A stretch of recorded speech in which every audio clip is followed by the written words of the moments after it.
Hi everyone, welcome back to our channel. Today, we're diving into an exciting feature from Jodoo called AI Quick Filling. It is a feature that makes filling out forms faster and easier than ever. Instead of manually entering data into each field, you can simply type a request, and the AI will automatically fill in the relevant fields for you. It's perfect for leave requests, sales reports, meeting room bookings, and so much more.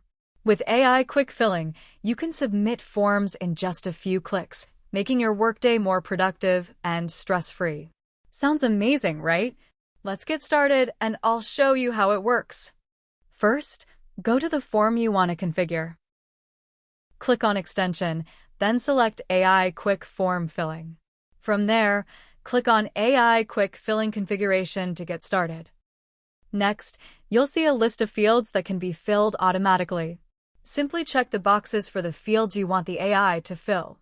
For example, in a leave application form, you might select fields like employee name, start date, and end date. To help users describe their requests accurately, you can add a sample entry. This ensures the AI understands the format and avoids errors.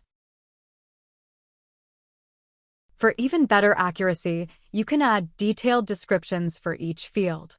This helps the AI identify and fill in the information correctly. Once you've set everything up, use the real-time preview feature to test the filling results.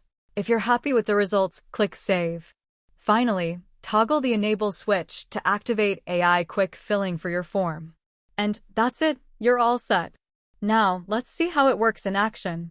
We click the AI icon and choose the form you want to fill out. Simply type your request, like Erica will take a 3-day leave starting from June 25th, and the AI will automatically fill in the relevant fields for you.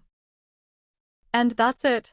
If you found this video helpful, don't forget to like, subscribe, and hit the notification bell so you never miss an update. Have questions or tips about using AI Quick Filling? Drop them in the comments below. We'd love to hear from you. Thanks for watching, and we'll see you in the next video.